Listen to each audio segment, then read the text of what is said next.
So Bali has been on my radar for a very long time. The first time I went to Bali, I think it was 8 years ago. I remember having a really good time and there were some really nice beaches, but compared to some of my other travels in Southeast Asia, to be honest, I think Bali is quite overrated and we're going to talk about the reasons for that today. I'll also talk about some of the pros so you guys have a better understanding if Bali may be for you. So the visa situation is quite good. I believe we're allowed to stay for 30 days that we can extend to another 30 days. Upon further research, it seems like the visa situation in Bali is actually quite complicated. The options for like a digital nomad visa, I believe costs up to like $1,000 and you have to show an income of around $60,000 a year if you're working for another company and they're paying you. So it's actually not as easy as it looks. Compared to the other Southeast Asian countries, it seems like Bali's visa situation is actually a lot more complicated. I believe the biggest con right now of Bali is that it's becoming overcrowded with tourism and all of these like influencer expats that are moving there. Bali has been super hyped up for being like the influencer paradise. When I travel to a new country, I don't want to just hang out with other expats. What's the point of that? When I go somewhere, I want to try to immerse myself into the culture, into the food, try to make some local friends. Bali is just like a small gentrified bubble compared to the rest of Indonesia, but you never really got to interact much with the locals. I do have to say that the temples and the places that you'll visit are beautiful though. I remember I was there with my friends. We ended up like skinny dipping and just watching the sunset. That moment particularly, I just felt so much peace. The water was really nice. The sunset was beautiful. Everything was just really, really beautiful. But just like most good things in the world, once influencers and Instagrammers find out about a place, it eventually gets ruined and it becomes over tourisized. Over the last few years, Bali has definitely changed into that. I even hear that's happening in Thailand right now. I had a friend who recently visited Chiang Mai, which is one of my favorite cities in Southeast Asia. And they were telling me that it's so crowded. There's so many tourists now that you don't really get that local experience anymore. And if you're like me, I think cities are the best when they're still like kind of a hidden gem because they still retain a lot of the home culture. Once gentrification starts to happen, and you see that in places like Medellin right now,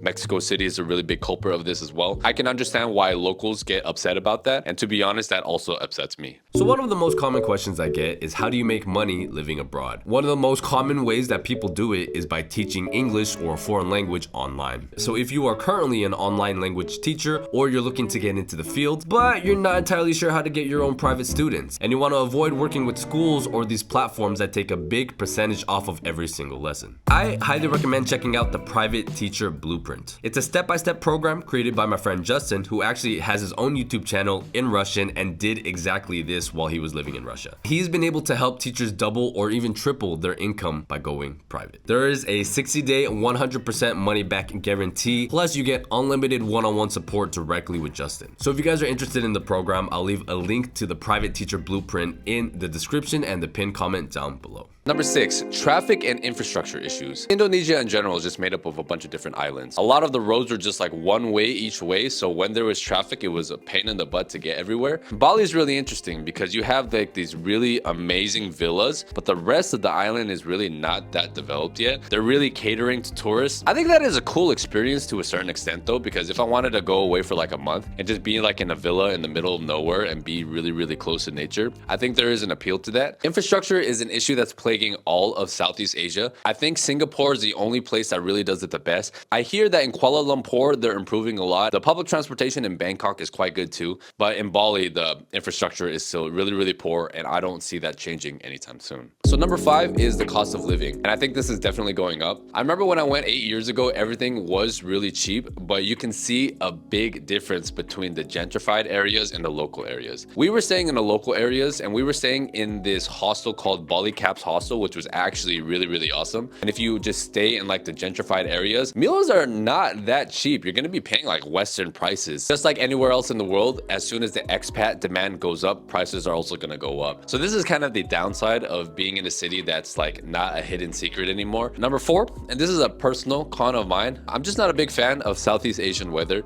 Hot and humid all the time. The rain season is no joke either. It can get to like flood levels with all the rain that they get. I really enjoy being in 4 seasons. Right now in Poland, we are approaching winter and it's cold and you get to see the leaves changing, and it snowed for the first time last week. Every season has its own vibe. And when you're in a place where it's just hot and humid all the time, for me personally, I don't like it, but I know a lot of people that do. One of my friends recently went to Bali and she showed me a bunch of videos of the beaches there, and there was a surprising number of trash all over the place. I don't quite remember it that way when I went 8 years ago. I guess now they haven't taken really good care of their beaches. And this is actually an issue that I saw in the Philippines too that really made me mad. If tourism is a really big part of your country, you want to keep the tourist areas clean. So it really makes me sad when I see this happen. And I didn't think this was possible until I went to Da Nang in Vietnam, where the beach is pristine. The walkway and the actual beach is extremely clean, and then they have a bunch of hotels and these really well-developed buildings. I'm not saying that Bali has to be extremely well-developed either, even though I'm sure that will happen eventually. Maybe it's a first world issue because I know a lot of these people are just trying to get out of poverty, but I think that is important to know. Pollution in general in Southeast Asia is really bad. I know in Jakarta, in the main city, it's really, really bad. Pollution in the air, plus dust, plus hot and humid weather.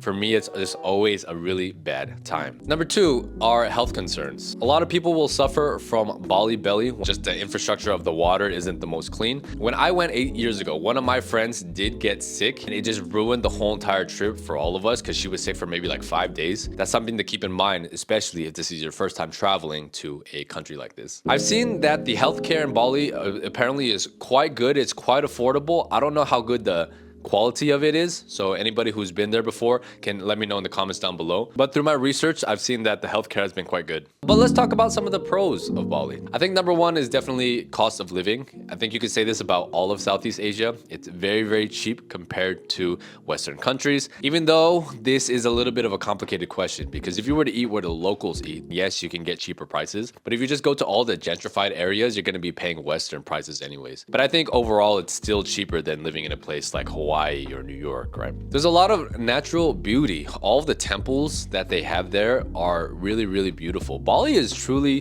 one of the most spiritual places that I've ever been to. So if you're into that kind of stuff, it's actually a really, really beautiful country. The rice fields are really beautiful. I remember when we were there, we went to this island called Java, I think, where they had a volcano that emitted blue flames. So we did that hike and that was pretty cool. And of course, beaches, right? If you've traveled enough, all beaches are kind of the same. Now, if you are looking to network with other expats and entrepreneurs and digital nomads, Bali might be a really good place to do it. This can be a good thing if this is what you're looking for. If you're looking to network with like-minded people, maybe you want to go to these places where there are a lot of expats. And I think Bali has developed enough now that it's very digital nomad friendly. So there are a lot of co-working spots, co-living spots that are popping up, and I can understand the appeal of that for a certain demographic. If you come from a country that has really bad weather, so maybe like the UK, or people can make the argument about that here in Poland too. I've known a lot of Europeans say that they love the year-long hot and humid weather, but because I come from California, I personally like seasons, but this is just personal preference. It's also a really rich cultural experience. Just all of Southeast Asia in general, with the temples and the architecture and the food. If you come from a Western country, you're going to be shocked because these are things that you've just never seen before. I remember they also have like the fish that eat the skin off of your feet. You know, a lot of people say that Indonesian food is quite good. To be honest, from what I remember,